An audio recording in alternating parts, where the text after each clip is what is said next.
is a primary way to retain members in our church, and service is a way to increase offerings.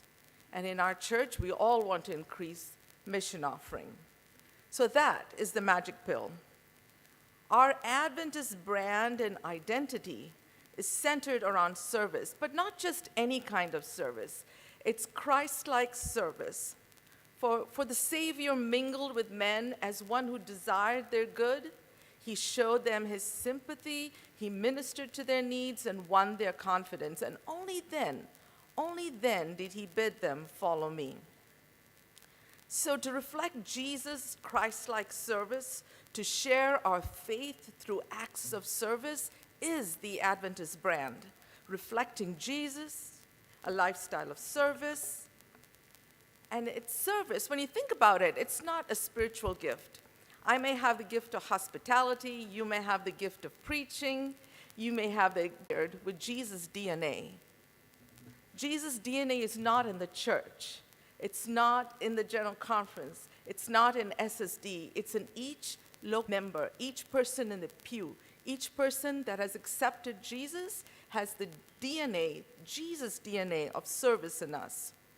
And so, we are created to be connected, to be relevant, and to be visible.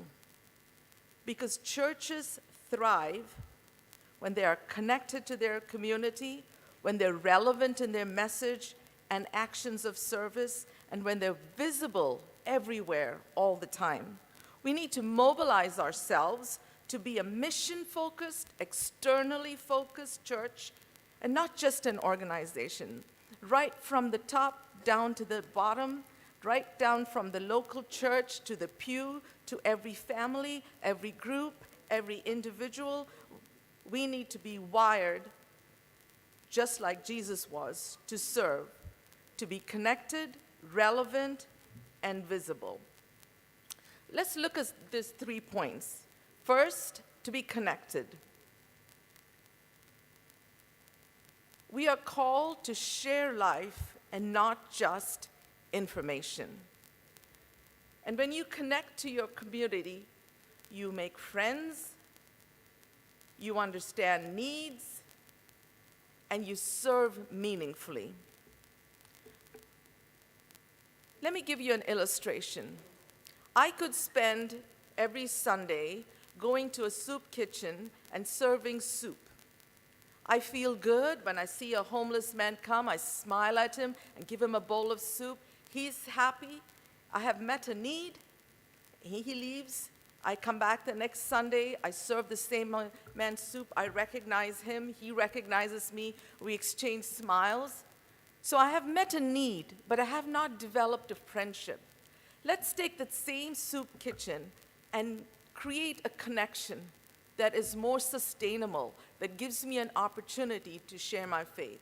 I go to the same soup kitchen, but instead of going by myself, I ask my neighbor Pat, who is not a churchgoer, who doesn't really connect to any religion, but she's a good person. She likes to do good. So I say, Pat, would you like to go to the soup kitchen with me and help me serve the homeless? She says yes. So every Sunday I drive with my neighbor and we travel together.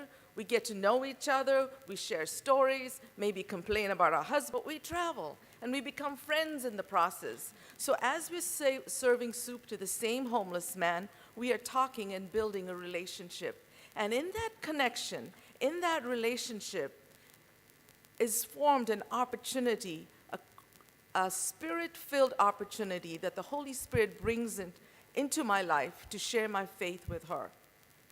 And so connecting with people is to be done within relationships.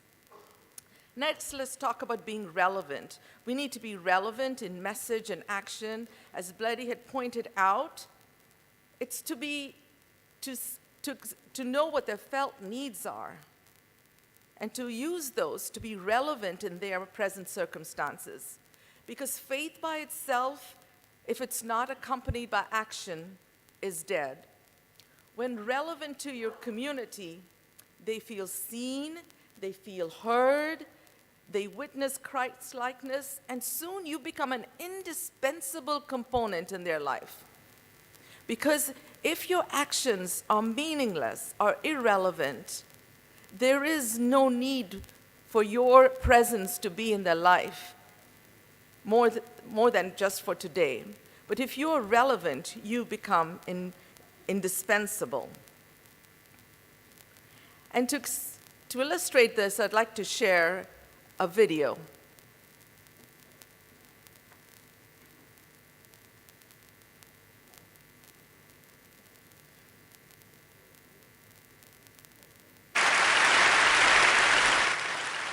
Everything I do and everything I do professionally, my life has been shaped by 7 years of work as a young man in Africa.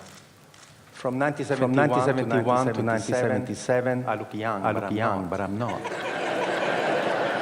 I worked in Zambia, Kenya, Ivory Coast, Algeria, Somalia. In projects of technical cooperation with African countries. I worked for an Italian NGO. And every single project that we set up in Africa failed. And I was distraught. I thought, age 21, that we Italians and we were doing good work in Africa. Instead, everything we touched, we killed. Our first project, the one that has inspired my first book, Ripples from the Zambezi, was a project where we Italians decided to teach Zambian people how to grow food. So we arrived there with Italian seeds in southern Zambia, in this absolutely magnificent valley, going down to the Zambezi River, and we taught the local people how to grow Italian tomatoes and zucchini.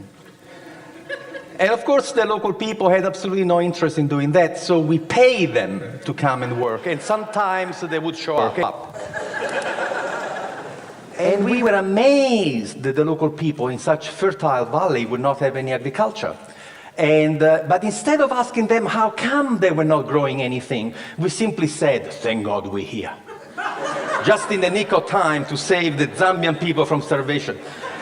And of course, everything in Africa grew beautifully, and we had these magnificent tomatoes. In Italy, a tomato would grow to this size, in Zambia, to this size.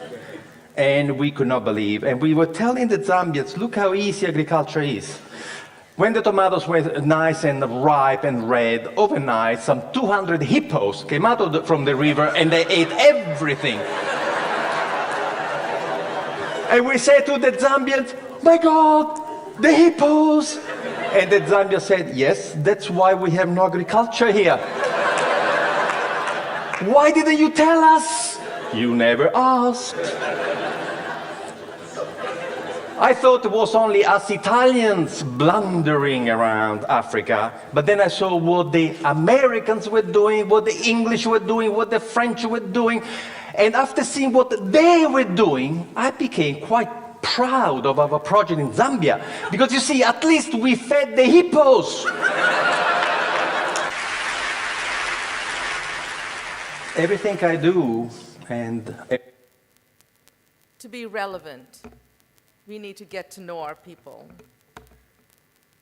The things we do as far as service need to be connected to their needs. And the third point is we need to be visible everywhere, all the time. Not show up once a year for a health camp and then be detached from the community. When we serve, we need to be there always.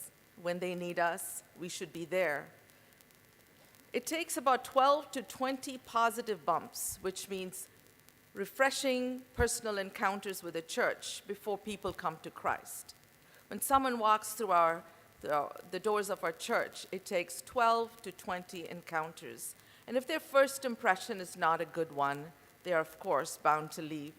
So visibility moves people to recognize you, to initiate change, and to feel connected. So the 3 points we talked about is to be connected, relevant, and visible.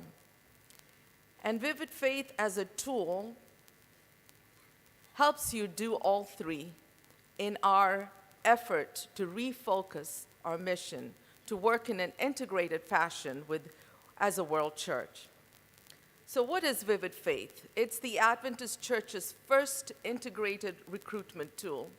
It's an online service that not just recruits, but it empowers members to share their faith through new relationships by meeting needs and making differences.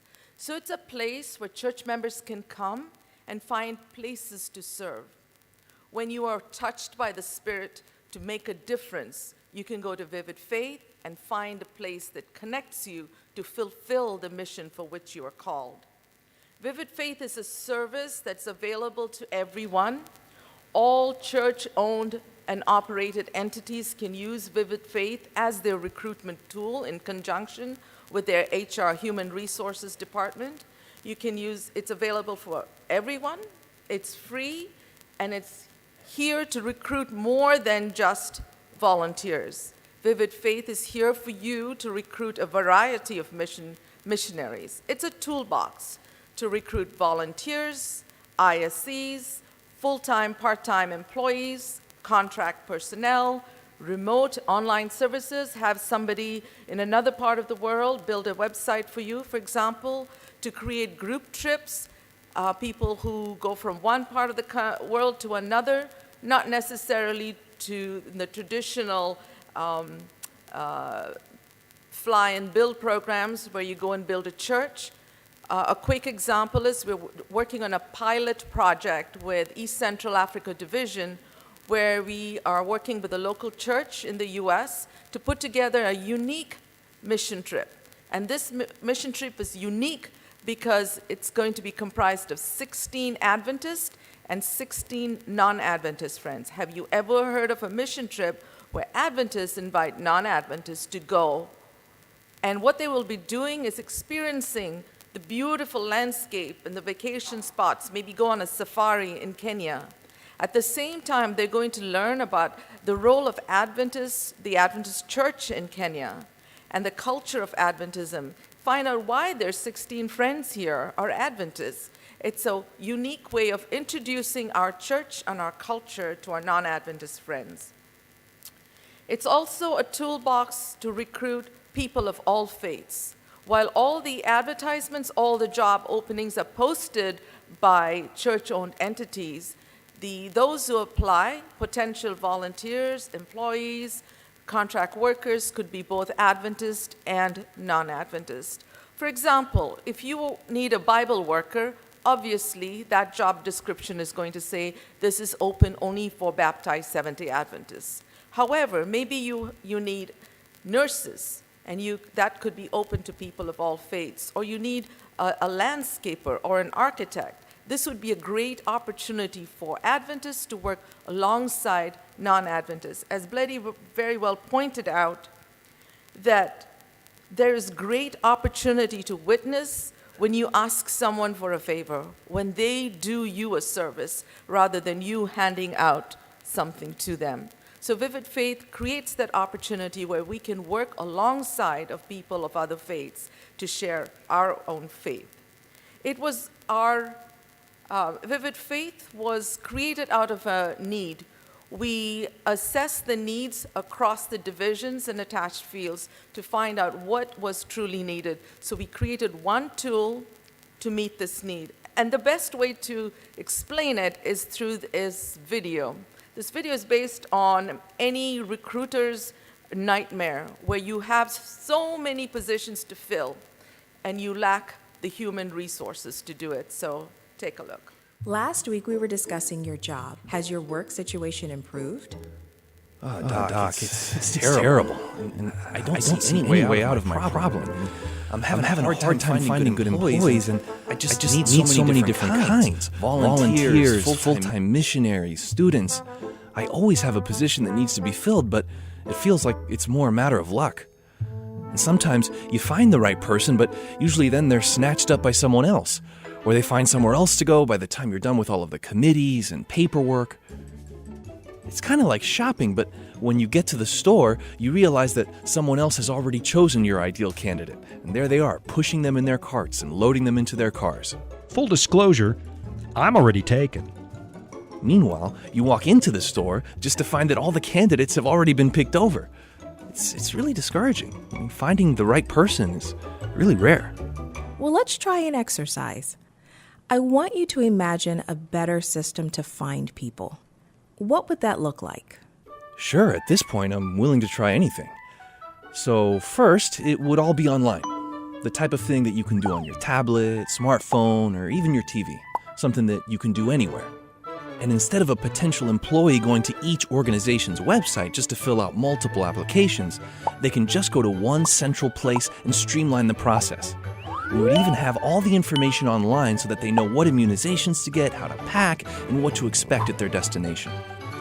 And it would be a place for all types of employees, paid positions, volunteers. I think it would even be fun if this virtual place could be for people who can't go as missionaries but who want to support the project in some way. The site could have a blog from the employees as well as a list of needs. Just one central place where people come together to change the world, through service or by sharing resources. I even have a name picked out, Vivid Faith, because it would be where faith is hands-on, where faith is made real. You would need a lot of organizations to buy into the idea, sign up, and work together to make this a smooth process. Yeah, but that's the thing. It would be in their best interest to do so. You'll have potential employees and supporters from all over the world going to this site, and it would be free. Really, it's kind of genius. You're good at this, Doc. Wait, we have 57 minutes left. Last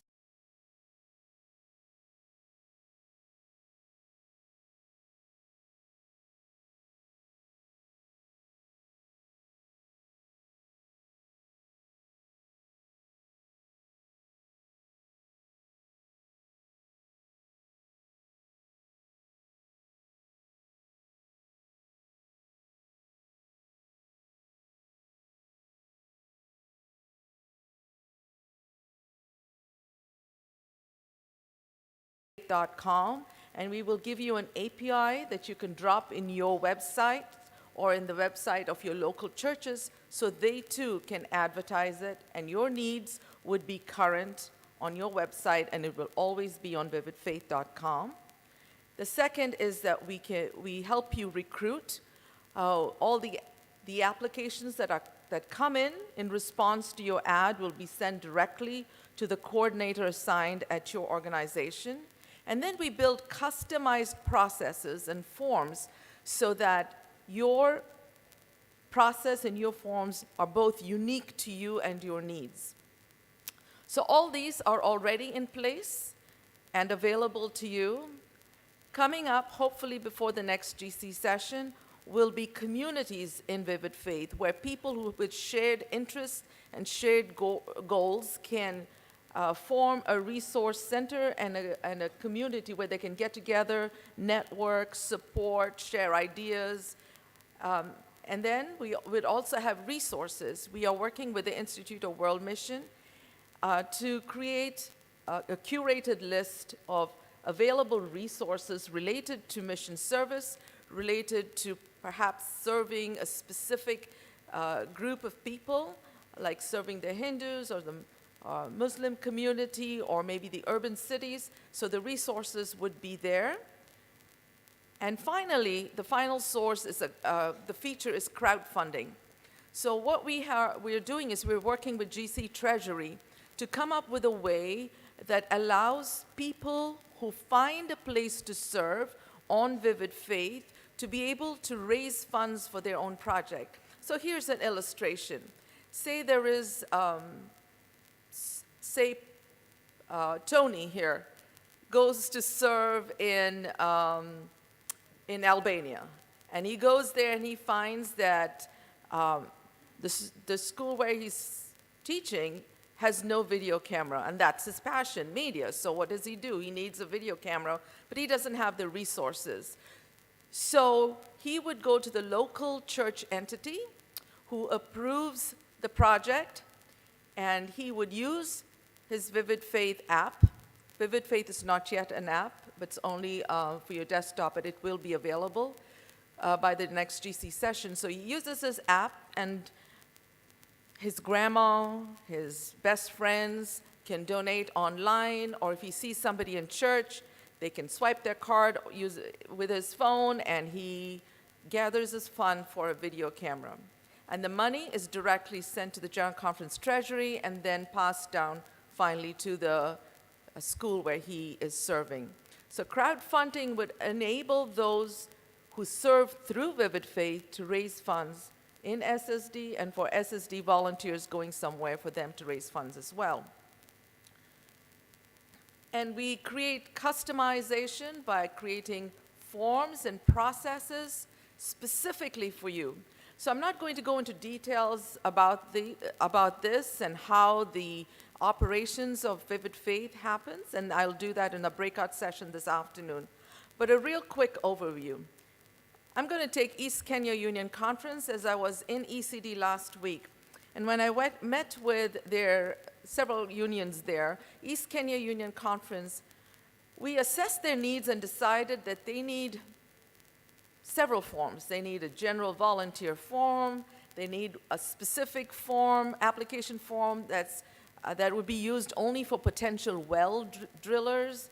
They need another form, application form for medical professionals, another one for those who'd be serving them overseas, remotely and online, and their Hope Channel has another application form, and they have a contract form, and they have an employment form. So you already see, instead of one general application form, we're going to create 7 different forms for East Kenya Union Conference. As far as process, so once the application form comes, they have already decided on what their process is. The process is what happens when you get your application form from the interview all the way till they are on board and serving you. A volunteer process, an employment process, a remote process, and a contract process. So, take a volunteer teacher going to East Kenya. The system, Vivid Faith, would say, okay, you need a volunteer teacher, so I'm going to grab the general volunteer form, and I'm going to grab the volunteer process and advertise this for you. But say it's a volunteer videographer, that advertisement would grab the Hope Channel form, but still use the volunteer process. Let's take another example. Say that it's a videographer, but it's a full-time paid position. In that case, you still use the Hope Channel form, but the employment process. This is a very simple way of how we customize and build forms and processes for you. So, as of now, we have not been doing any marketing because we need all the divisions on board first, but without any marketing, just by word of mouth. As of midnight, we have 5,503 Vivid friends registered on Vivid Faith, ready to serve. 5,503, no marketing, just word of mouth, advertising, so to speak, and the Spirit of the Lord calling, telling people to go. 5,503 who have already said, I will go, and are ready to go. So, with over 5,000 ready to serve, how many service opportunities, how many advertisements do you think we have? To give you an idea of how fast this number is growing, less than a week ago, when I was in ECD, this number was, I have it somewhere here, 5,250.